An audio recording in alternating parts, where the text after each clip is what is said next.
evil lurk in the hearts of men. The shadow knows.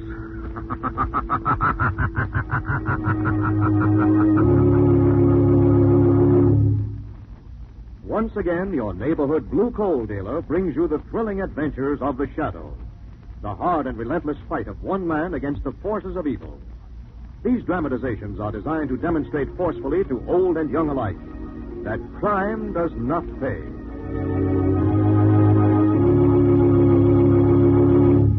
Friends, there has been no interruption in the mining of blue coal. Every working day, the blue coal mines are producing at full capacity. Yes, householders can fill their bins with blue coal this spring and be sure of the same steady, healthful warmth next winter they have enjoyed this year. Because of the shortage of other fuels, the demand for hard coal has greatly increased. And for your safety and comfort next winter, we want to make this suggestion. Place your order this spring, the sooner the better, for the coal you will need next winter. Don't take a chance. Call the nearest blue coal dealer tomorrow and ask him to schedule your spring delivery of blue coal, America's finest hard coal.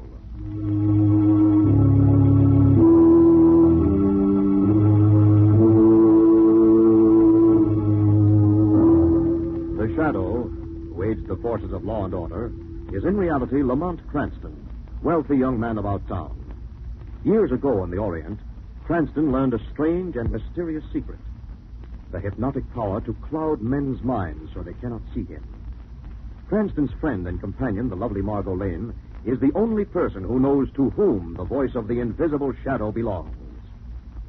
Today's drama, Death and the Easter Bonnet.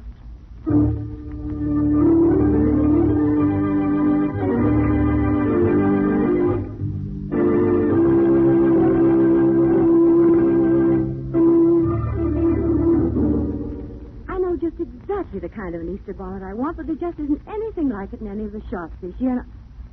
Lamont, you're not listening. Huh? Yes, I am, Margo. You're talking about hats. Well, I don't know how you know that. You're not paying the slightest attention. Just pay attention to know that. What'd you say? Nothing. They try to palm off any old thing on you in the stores, but the one I buy must be beige, have a white bird wing, and 2 red cherries. No chopped nuts? Lamont, you're impossible. Can't you see how lovely it would be? Beige with a pair of dark red cherries and a white wing. Well, why don't you buy one? Well, I've tried. There are just a few little out-of-the-way shops that I haven't been to yet. And I don't intend to give in until I've exhausted the town. Say nothing of me. What's that? Nothing, Doc. Well, somewhere in this city there must be a beige hat with... I'll get it. Hello? This is Geraldine Granbury-Smyth, Margo. Oh, yes, Mrs. Granbury-Smyth. Listen, my dear, I hope I'm not too late with the invitation, but I'm having a musicale this afternoon at 4. Well, it's awfully sweet of you to ask me, Mrs. Granbury-Smyth. Now, before you say no, my dear, it's going to be quite an affair. Raoul Respighi is the guest of honor. Raoul Respighi? Oh, surely you've heard of him, Margo. The great violinist from Bologna. Where's Bologna? Oh, it's a small country in Middle Europe. Too utterly fascinating. And Raoul has taken his entire smart set by storm. You'll never forgive yourself if you miss meeting him. Oh, say you'll come. Well, I intended to shop for my Easter hat this afternoon. Surely that won't take until 4 o'clock, dear girl. Well, I don't see why not. I've been at it practically all week. Have you tried the Baroness Yholanders shop? The Baroness Yholanders? Oh, yes. It's a charming little place just off Faulkner Square. I've never even heard of it. Well, you're hearing of it now.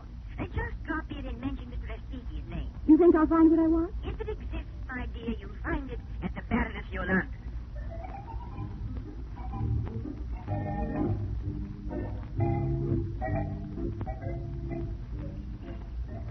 This is it, Lamont. The Baroness Yholanders shops at London, New York, and Southampton. I suppose you pay once for each shop. Well, you could hardly expect a woman like Mrs. Granbury-Smyth to recommend a bargain basement.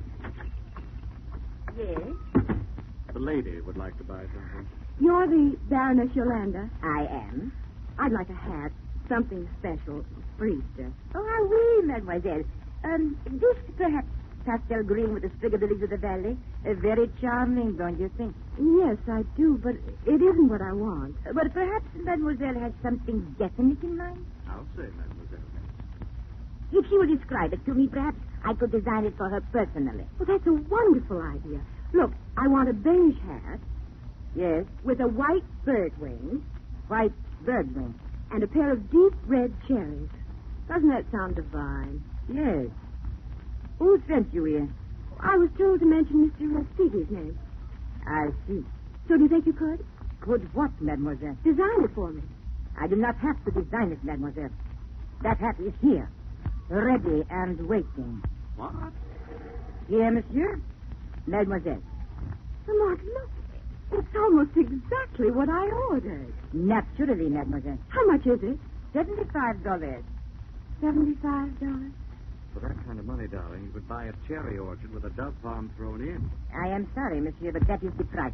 Come on, Martha. No, Lamont. What? It's just what I've been looking for. $75? I know it's expensive, but I've been saving up for this all winter.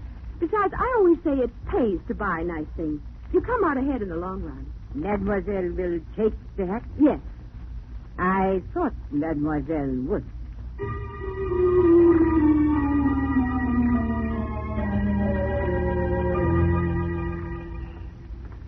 You don't think that was a little on the extravagant side, Margot? Just wait till you see how other women stare. If that's what you're after, you get better results wearing a picture of Gregory Peck on your head. You know, darling, you're very bright about most things. But when it comes to women's hats, you suddenly go blank. I'm sorry. Nothing more to say. I beg your pardon. What's that? I said I beg your pardon, but I couldn't help noticing your hat. You see? It's the most charming thing I've ever looked at. Do you mind if I ask you where you got it? Not at all.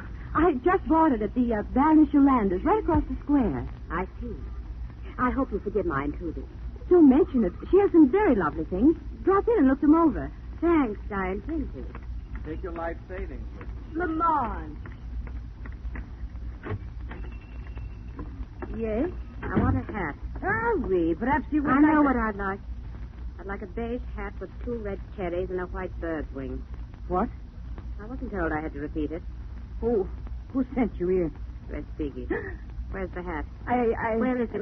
Why, I'll tell you where it is. You sold it. You sold it to that girl who just walked out of here. It is quite ridiculous, you know, Sherry. She asked for it. She knew everything. Even Respighi's name, mind you. Who is she? But that I don't know, Sherry. Who's she working for? That I don't know either. Oh, it really is incredible. Eh bien, I have made mistakes, ma chère. Obviously, the deal is off, and our friend doesn't have to settle with me. Our friend won't get a chance to settle with you. What do you mean? I mean, you sold us out. Oh, no, Sherry. It was a mistake, just a little silly mistake. To prevent further silly mistakes, I'm going to settle with you myself. A gun. No, please, put it away. I am so terribly afraid of guns, Sherry. Too bad. But this is the last one you ever have to be afraid of. Sherry.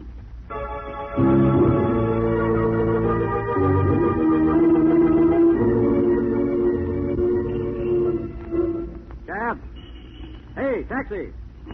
Dear, we've been trying to get a cab for the last half hour. Not quite, Margaret. Well, the last 10 minutes, anyway. Cab! Oh, here's one. At last. All right, my lady, hop in. Come on. You might as well tell him to drive on. What do you mean? I've just discovered that I left my gloves in the Baroness Yholanders shop.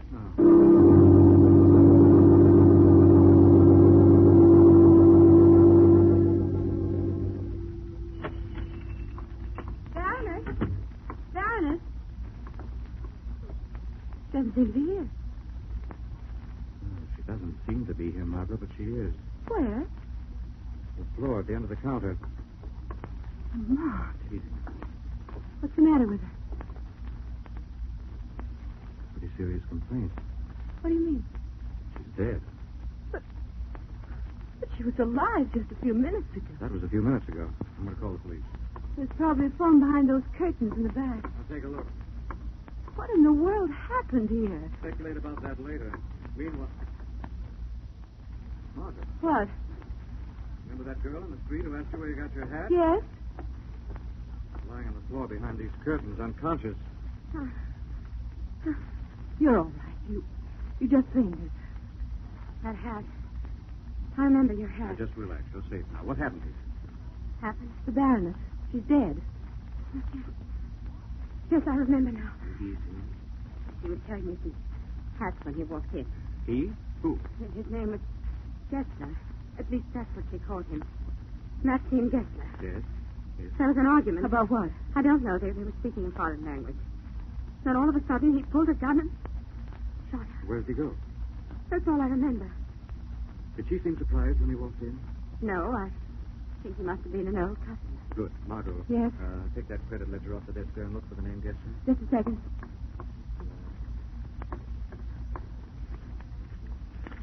E-F-G. Gabby. Daniel. Jan. Here it is. Gessler. Maxine Gessler. Any address? Yes. 1041 Fairfax Street. Are you strong enough for the trip to Fairfax Street? Yes, I think. Lamont, I thought you were going to call the police. I am. After I've interviewed Mr. Maxim Gessler.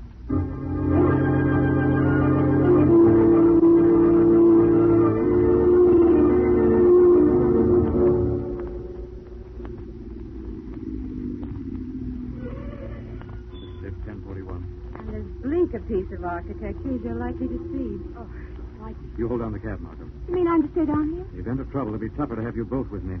This young lady has to go along to identify Mr. Maxim Gessler.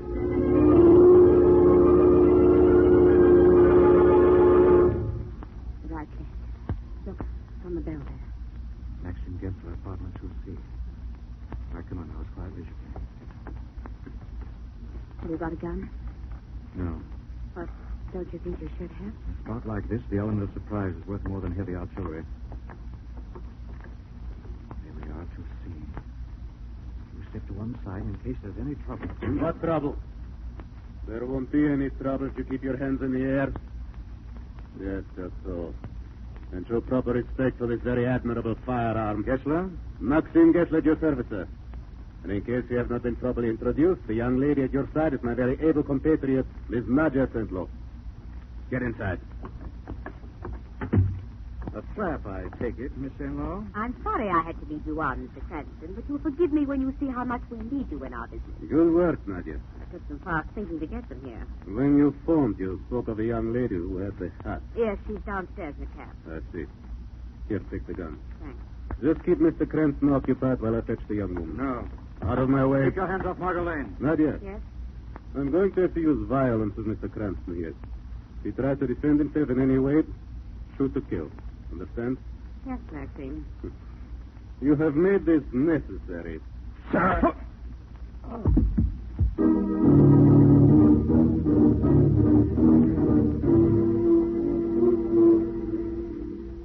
You say Lamont sent you down to get me? Yes, he wants you immediately. But he's all right.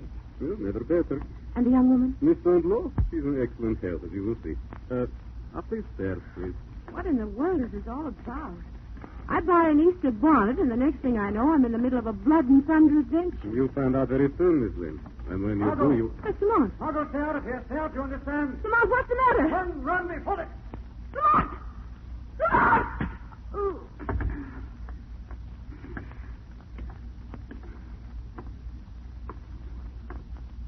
Open the door, Nadia. I had to stop him, Maxine. I understand. I had to pacify Miss Lane. Getting quite excited. What did you use? Blackjack. I trust I did not damage her lovely Easter bonnet.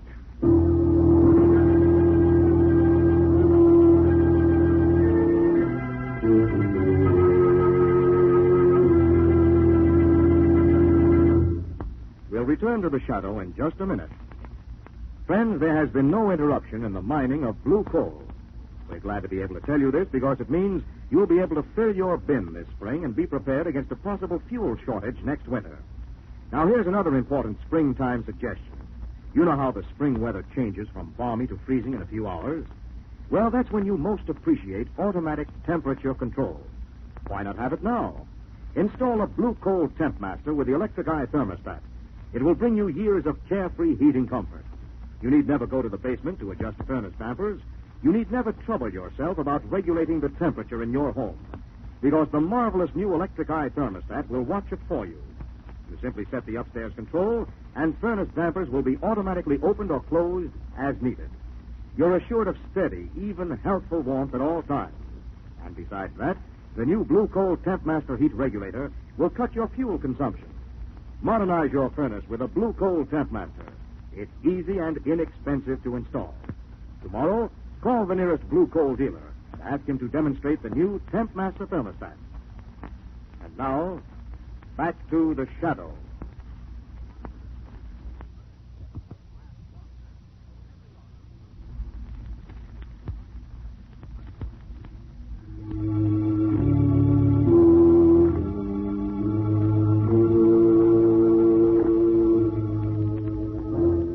When Margo came to, she discovered that she and Lamont had been dragged into a back room of Gessler's flat.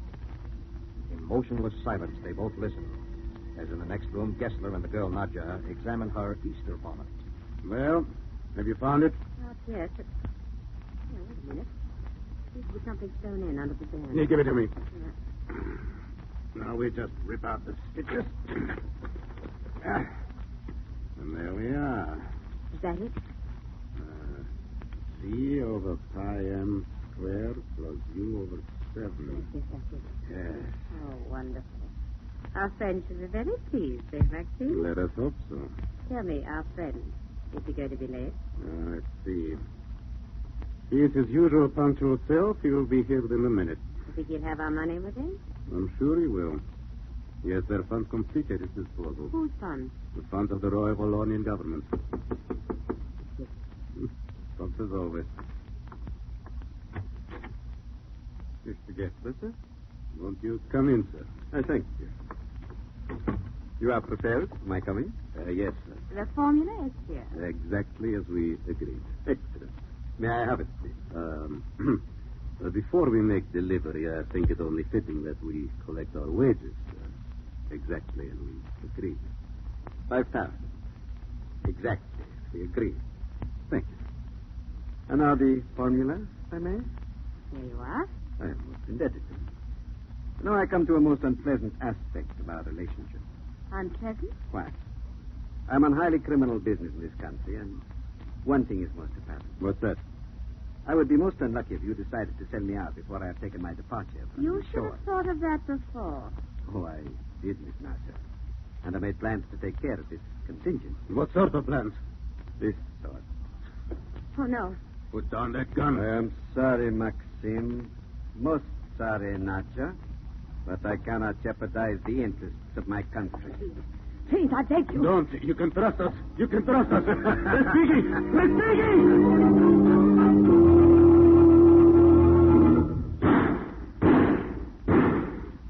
Lamont! Easy, darling. Stop. What's happened out there? I've got all too clear a picture. Stand back. Why? I'm going to smash this door.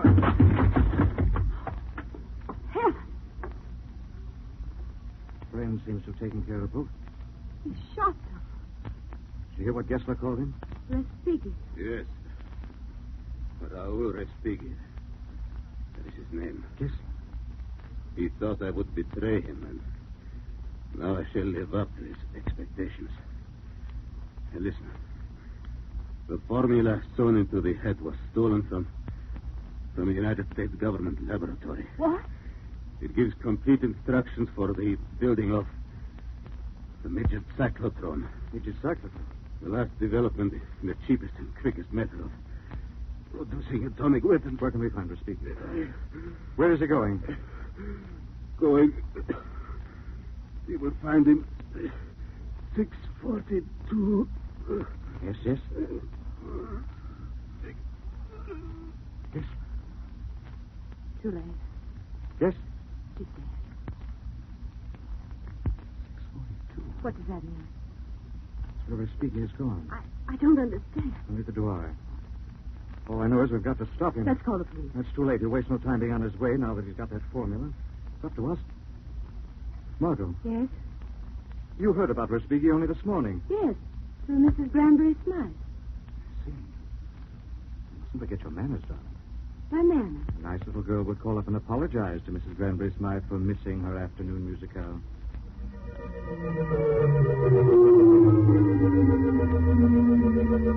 Yes, Margot, dear girl.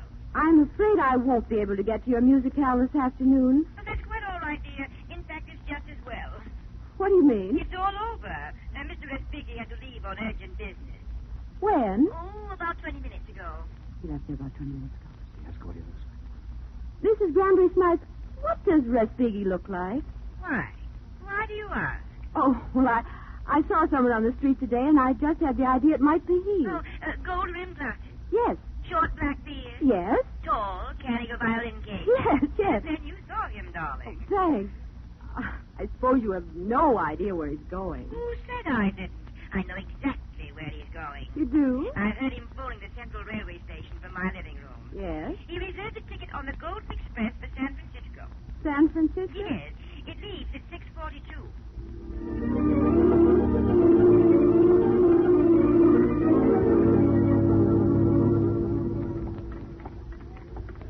What time does the clock say?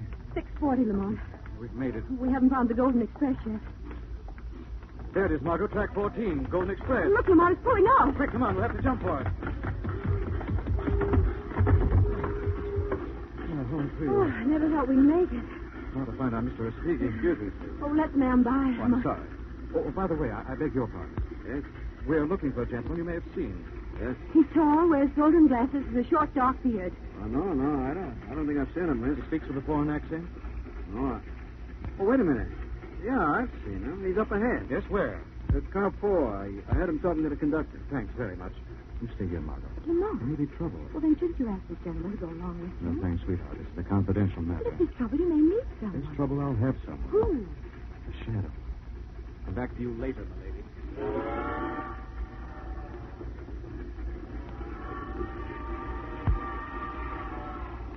What's up, man? It's a very serious matter. Who's this guy looking for? His name is Respighi. Raoul Respighi. Raul Respighi. Well, why don't you say so? What do you mean? The guy in car 4 isn't Raul Respighi. I've seen pictures of him. And Lamont's off on a wild goose chase. Respighi's a concert violinist, isn't he? Yes. There's a violin case here on the platform. Where? Yeah, right here. See? Oh, There's a stamp on it. what does it say? Well, Mr. R., compartment 3. Mr. R. Respighi. Where is compartment 3? Next guy. You want to have a look? Will you go along with me? It's a light, isn't it? Right.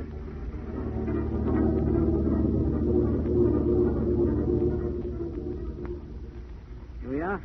Compartment 3. Hello in there. Nobody home. Try the door. What's that knock? Huh?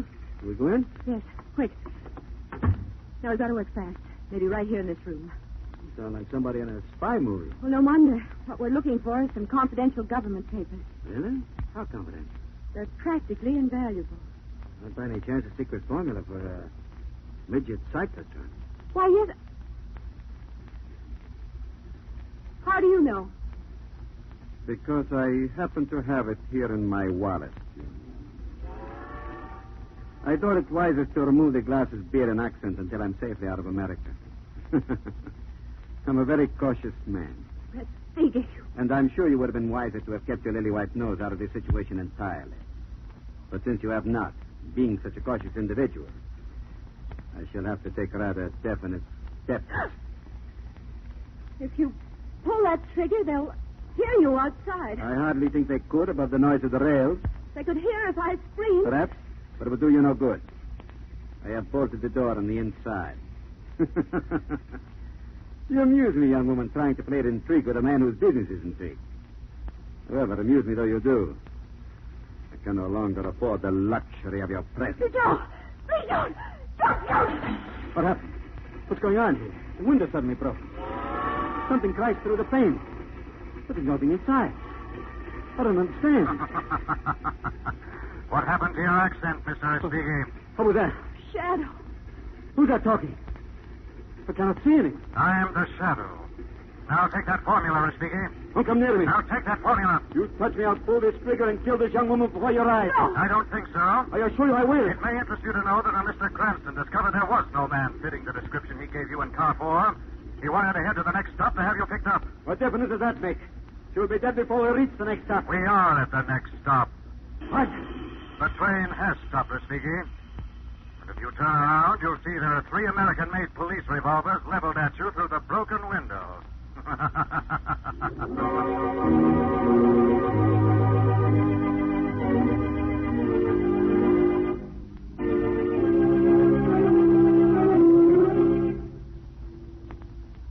It seems like it all happened 20 years ago, doesn't it, Lamont? It's been less than a week. All I can say, it was a tough way to get an Easter bonnet. No, I'll get it. Right. Registered letter for Miss Margo Lane. I'll take it. I'm here. There you are. It's for you, Margot, from the Scientific Research Foundation. For me? What is it? Overseas. Lamont, look. In recognition and reward for your effort in retrieving invaluable paper of a secret and confidential nature, we enclose a check for $500. Oh, that ought to teach you, Lamont Cranston. Teach me what? The hat cost me $75, didn't it? Yes. And the check is for $500. So I'm $425 ahead. You see now, don't you? See what, though? That I was right. It pays to buy nice things. You come out ahead in the long run.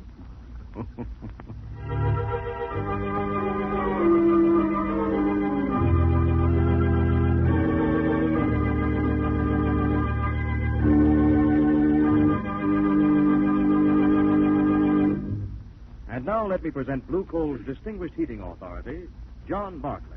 Thank you, Andre Baruch, and good evening, friends.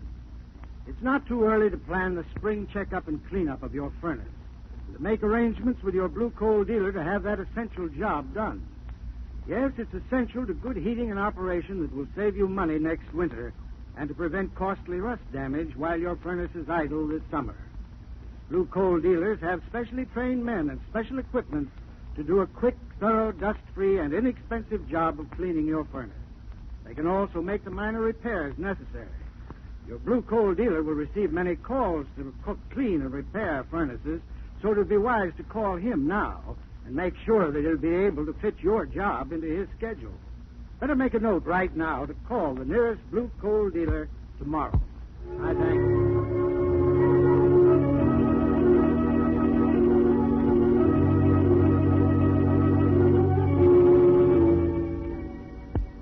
This story is copyrighted by Street and Smith Publications, Incorporated.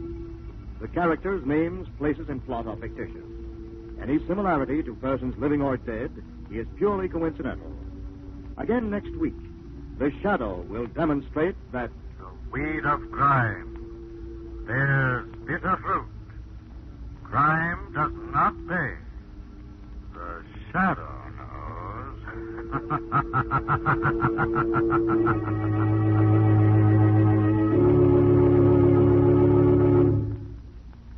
next week, same time, same station, your friendly blue coal dealer brings you another strange and thrilling adventure in the Shadow's daring battle against the forces of evil.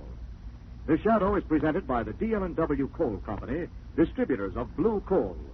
Lamont Cranston is played by Brett Morrison. Margo by Grace Matthews. Your announcer is Andre Baruch. Remember, it's blue coal for finest heating service.